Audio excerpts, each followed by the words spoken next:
Bom, eu vou falar do Palmeiras. Ao contrário do São Paulo, o Palmeiras tem conseguido ganhar tudo. Hoje, me parece que sofreu mais do que se imaginava. Eu confesso que vi o jogo do Fluminense, eu não vi o jogo do Palmeiras. Eu fui por opção, porque eu gosto muito de ver o jogo do Fluminense e não me arrependi nem um pouco. Depois até quero comentar um pouquinho a respeito de um jogador que me chamou a atenção de maneira absurda. Gostei demais. Mas e o Palmeiras, senhores? Esse 2-1 com o Cuiabá tá dentro do esperado? Era para sofrer mesmo? Olha, o Palmeiras não tem sido esse ano um time de ganhar fácil jogos, né? Na final do Paulista ganhou de 4-0 do Água Santa. Aí acho que tinha tudo assim, uma mobilização depois da derrota no primeiro jogo. O time se concentrou completamente ali para aquele jogo e goleou. Mas ele vinha, era 1-0 no São Bernardo, 1-0 no Ituano. Não é um time que está goleando e está mais exposto, né? Os números dizem, ainda tenta se acertar defensivamente. Tomou 2 gols do Tombense no meio de semana, fez 4, mas tomou 2, hoje tomou um gol do Cuiabá. Então é um time que está ainda se ajustando, mas é um time que está ganhando, então mesmo se ajustando é muito confiante, consegue os resultados, vai recuperando os jogadores. Isso eu acho que é uma coisa muito importante para um time que está ganhando. O Endrick, 3º gol aí em pouco tempo, fez gol nas 2 finais com o Água Santa e hoje. O Flaco Lopes, 4º jogo, 4º gol dele. Que são caras que estavam em baixa, né, e vão recuperando. Isso é ótimo quando você está ganhando, né? Você está ganhando, você tem essa tranquilidade de não queimar o jogador. Ele pode atira um pouquinho, daqui a pouco ele volta. Quem caiu um pouquinho agora foi o Giovani, daqui a pouco vai voltar também jogando bem. Teve um momento muito bom, agora uma queda e daqui a pouco volta. Então o Palmeiras ele tem essa tranquilidade, né? Precisa se ajustar, mas como está ganhando, fica mais fácil de ajustar e até recuperar jogadores. No jogo de hoje, ele quando fez 1-0, ele teve chance de matar, de fazer 2, não conseguiu, tomou um gol no finalzinho do primeiro tempo e no segundo tempo a coisa só melhorou depois da expulsão do jogador do Cuiabá. Quando ficou 11-10. Foi justo? Foi. Eu acho que foram 2 faltas para amarelo, uma perto da outra. Tomou amarelo, minutos depois tomou o segundo amarelo. É o Felipe, né, que é o volante. E aí depois, quando ficou com um a mais, o Palmeiras pressionou bastante e mereceu ganhar o jogo. Bom, o Endrick volta a marcar, o Flaco Lopes também. Esses 2 jogadores são os reforços. Você cobrava muito reforço do Palmeiras, Emanuel? Aí, então aí, o Endrick, Flaco Lopes. Richard Rios entrou bem, esse é reforço. Isso. Eu falo, o Palmeiras apresentou 2. O Arthur, que jogou hoje, acho que claramente ele ainda precisa se entrosar com o time. Mas ele tem um drible num cara lá que uma vergonha. Quase quebrou a costela do rapaz. O cara tem família, pô. Não pode dar um drible desse não, pô. O jogador lá já tinha sentido uma contusão na falta que ele fez exatamente no Arthur, né? Ele se deu mal, a falta foi dele, foi o Bruto, mas que fez a contusão, e nesse drible ali ele ficou caído lá, sentindo, né? E o Arthur teve a possibilidade de, nesse lance que ele deixou o rapaz, de fazer um golaço, buscou o canto, pensou direito, mas a execução não foi a melhor. Então o Arthur tende a crescer de produção, com devido entrosamento para a equipe. O Richard Rios sempre entra bem, né? Sempre tem entrado bem, acho que serão úteis na temporada. Os meninos, quando o professor chama, o John no meio de semana, por exemplo, né? Não decepcionou, entrou bem em campo. Agora tá claro que o Palmeiras, assim, se você pensar lá na frente nos jogos mais duros, mais importantes, ele tem um caminho para andar. Ele precisa seguir evoluindo nessa temporada e acredito que isso vá acontecer. O jogo de hoje estava muito bom no começo, né? O começo estava sendo espetacular, estava tudo certinho ali, o Endrick fazendo gol, enfim, aquela coisa. Mas de repente, eu não sei se a partir dos 20, no seu tempo exato, o Palmeiras foi ficando meio lentão, meio preguiçosão. E aí propiciou o empate, o jogo ficou muito ruim e o Bruno tem razão, a gente não sabe o que ia acontecer não fosse a expulsão do jogador lá do Cuiabá. Palmeiras tinha na mão, se continua naquele ritmo do começo do jogo, ia ganhar com tranquilidade a partida. Só não sei porque não fez. E de novo, a expulsão do Abel Ferreira na partida, né? Abel Ferreira de novo acaba deixando o jogo. Acho que é ruim para ele, é ruim para o clube, essa coisa toda é algo que ele precisa ainda dar um jeito de evoluir. Ele prometeu fazer, mas tá meio difícil, tá meio complicado. Agora, de um jeito ou de outro, o Palmeiras decidiu a Supercopa, campeão. Campeonato Paulista, apesar de perder o primeiro jogo da final, campeão. E começa o brasileiro vencendo, né? Começou perdendo lá Libertadores, mas com o time completamente reserva, não foi legal, não se esperava isso. Mas, de qualquer forma, ele tá indo. Apesar de não ser tão brilhante, acho que o Palmeiras tá tentando se ajeitar com vitórias nos jogos mais importantes, pelo menos. O Mauro, o Guardiola fala sempre que a 3ª temporada é muito complicada. Será que o Abel está vivendo isso? Que o Palmeiras claramente não está jogando tudo que pode. Acho que o jogo da semana passada, final, né, que o Palmeiras se mobilizou, tanto que não levou os titulares lá para a Bolívia, né? E ganhou de 4-0 do Água Santa, foi uma exceção, né? Você vai olhar para trás, o jogo com São Bernardo foi duríssimo, o jogo com o Ituano foi duríssimo, um gol inclusive de classificação que eu acho que foi um gol legal, aí teve essa derrota com o time reserva, ok, lá pro Bolívar, né? Aí teve a goleada, ok, aí o time foi muito bem, foi muito convincente, tudo mais, nada a acrescentar. Aí toma 2 gols de fato do Tom Benz, como o Bruno destacou, começou perdendo, jogando com um time muito inferior. E hoje o Everton salvou o empate, mesmo com 10 homens, no final o Cuiabá por pouco não fez o gol da vitória, e o Everton tem feito grandes defesas em todos os jogos, não tem um jogo que ele não... A questão é a seguinte, quando você vai com um adversário mais fraco, seu goleiro trabalha, ou trabalha muito, alguma coisa está errada, porque o ideal, quando você pega o adversário mais fraco, ele não te ameaça. Está cedendo muita oportunidade de finalização. Exatamente, e as estatísticas mostram isso. Não, 17-12 em tentativas de gol, chute no gol 5-4, ou seja, bem equilibrado. Sim. E chutes para fora 7-6. Então, equilíbrio.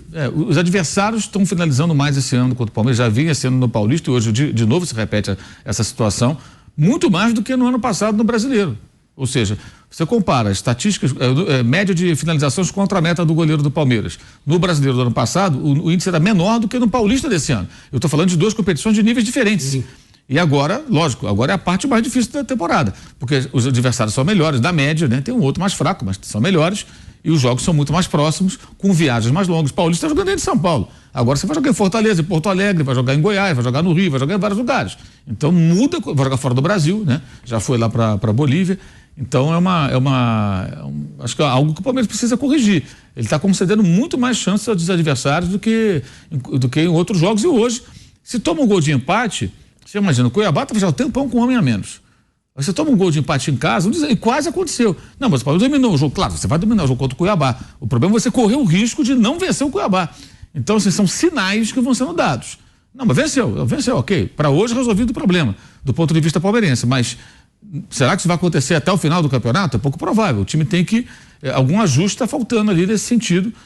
Não sei até que ponto as mudanças no time titular, a saída de Scarpa, Danilo, né, especialmente ali, até que ponto está pesando, mas é algo bem claro. O Abel Ferreira expulso no primeiro tempo. Quando o CNM falou essa exigência, né, de maior cobrança de comportamento de comissão técnica e tal, ele citou quase que literalmente o Abel Ferreira.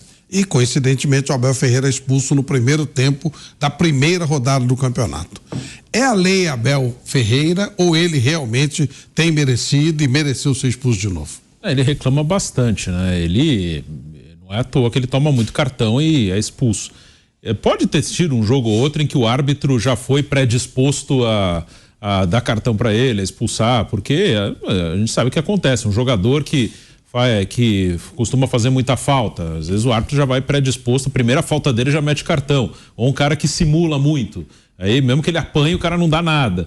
E o Abel, como ele reclama bastante, como ele tem muita expulsão, muito cartão, pode acontecer de um ou outro chegar já, se o Abel falar qualquer coisa, eu vou botar pra fora, mas ele reclama muito, o comportamento dele no banco justifica sim as expulsões. Não sei exatamente hoje, até na súmula eu não cheguei a ler, mas o árbitro escreveu ali que teve alguma ofensa, o Abel disse que não, mas eu não sei, não estava lá, não ouvi, mas o Abel no banco, ele reclama muito, não pode ter tido um ou outro cartão injusto, mas a maioria com certeza não foi.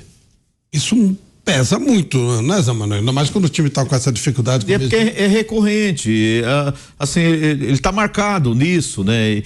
E esse movimento que você falou aí sobre o campeonato começando e recomendações, por exemplo, no intervalo hoje de Botafogo e São Paulo, foram 8 minutos de acréscimos, né? Num jogo que não teve justificativa para tanto, para 8 minutos. Mas parece que a arbitragem queria dar aquela resposta, teve VAR nos gols, vamos valorizar, vai ter acréscimo em tudo. Então deram 8 minutos. Abel Ferreira, isso não pode, vamos coibir tal coisa. O Abel, ele já procura mesmo, né? Ele já facilita. E o pessoal quer mostrar que não vai dar mole mesmo. Ele falou na coletiva: estou curioso para saber o que ele vai escrever na súmula. Mas o pior disso tudo é chegar em casa e enfrentar minha mulher e minhas filhas quando tenho feito um esforço tremendo para melhorar nisso. Eu sei que tenho que melhorar nisso, fico triste, isso me tira a vontade de ser treinador, me tira a vontade de estar aqui. Estou muito curioso mesmo para saber o que o Bandeirinha vai escrever no relatório. E aí, Mauro? Tem 7 expulsões, né? Fora os cartões amarelos, né? É muita injustiça, né? Pois é, uma quantidade, assim, os números falam por si, né? Agora, todo instante, agora está a história também, né?